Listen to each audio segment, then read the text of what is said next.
Hello again, YouTube. As you can see, it is the exact same day as my first video based on what I'm wearing.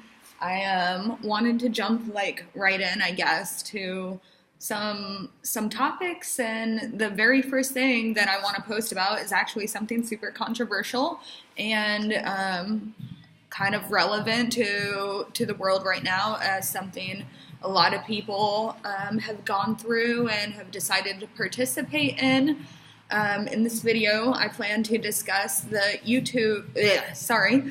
I plan to discuss the Me Too movement and sort of some issues that I personally have found within the movement, or maybe just some things that I find difficult to process.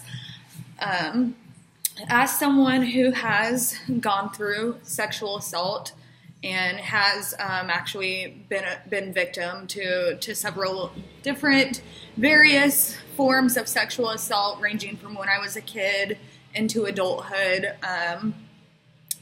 I feel like I have an opinion about the movement that I have not shared and held back on sharing because for several reasons. I mean, first off, I just want to say how wonderful I do think it is for the women that feel supported in sharing their stories, and that they now feel like there's a place to do that and a hashtag that represents them. I think that there are some definite positive pieces of the movement, though there's also sort of like a dark side to it that, a lot of us don't discuss. So I'm going to just kind of jump through kind of like my logic and my point of view, my perspective as someone who has not chosen to use this movement or this hashtag based on the things I've gone through in my own life.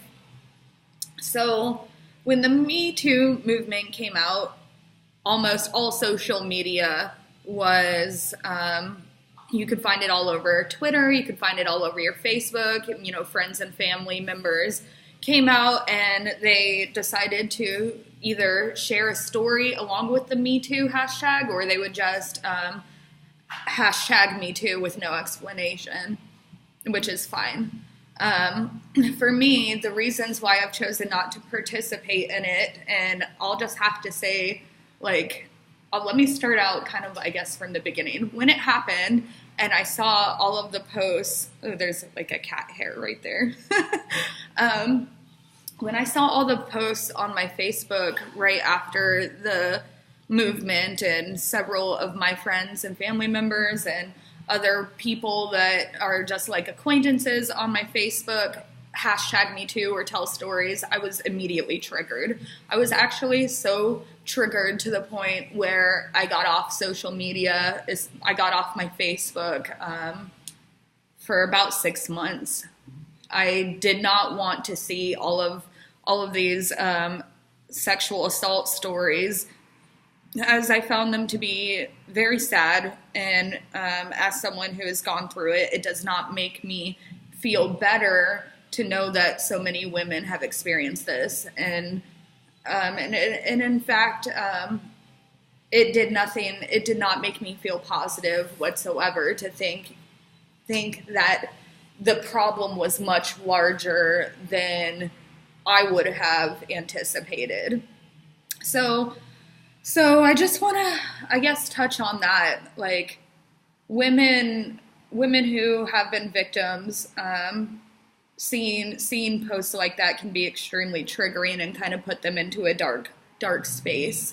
So good for those who did feel a value and benefit and support from it, but there are also people like me who felt very triggered and very sad by it. In addition to that, I think another issue is that women who do come out and hashtag Me Too and talk about what they went through are now kind of stamped with victim. So everyone in their life now knows that they went through something, and obviously, like, your average good person isn't going to be like, oh, you're a victim now. But the perception of the world and how they interpret you there on out whether directly or indirectly or on a subconscious level, they're always going to view you now as that person who has chosen to come out as a victim. And I mean, I don't know if that's necessarily a good or bad thing. I know that like women who are looking for jobs and women who I don't know. I just feel like when you release something like that publicly to social media, it can go really bad. It can go really sour, and you don't really understand the long-term, I guess, like potential backlash or repercussions of choosing to share something extremely personal about your life with the entire world. So yeah, there's that aspect. I don't want to discount or like discredit people's stories in this like next statement I say, but I want to also touch on this.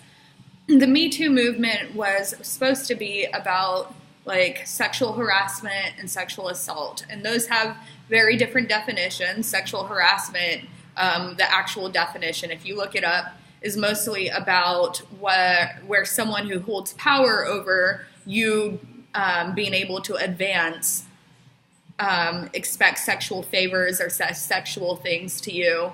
It often and mostly applies to like work and school situations. Like if your boss or employer was saying very inappropriate sexual things to you or expecting sexual favors, that's sexual harassment.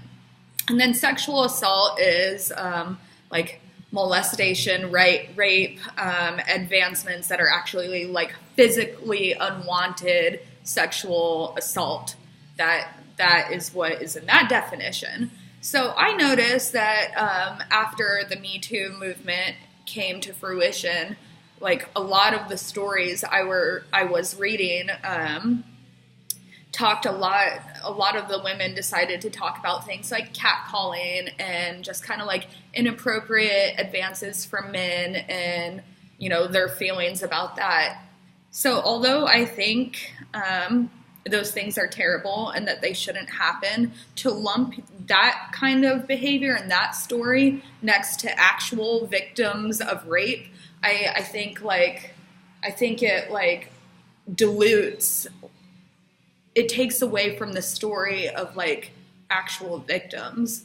I don't know if that makes sense. And I'd be like really curious to hear your guys' opinion. I don't want to like take away from anything anyone feels like they've gone through, including myself. I mean, me posting this video, I've basically come out and indirectly shared with you that I've gone through stuff. Where do you think the line is drawn? Should there be a line? Do you think that the Me Too movement was helpful in any way? If you decided to participate in it, if there's other women watching this video, if you chose to participate in the Me Too movement, do you feel like it did anything positive for you or the world? I just want to know if anyone shares maybe the same feelings I did, where it was a triggering, almost negative experience versus like a positive come together experience, like I guess it was probably intended to be. So if you want to discuss that or you have any thoughts, let me know, drop a comment. And yeah, thanks for listening to my first video. As you can see, like I said, my topics maybe like political and controversial. I may talk about my makeup and my outfits. By the way, this is what I'm wearing today. Woo! This is like a strapless American Eagle dress. I'm wearing this cute little black beanie with it and a nice red cardigan. Completely irrelevant, I know, to the rest of the topic. But anyway, thanks again for watching. Bye.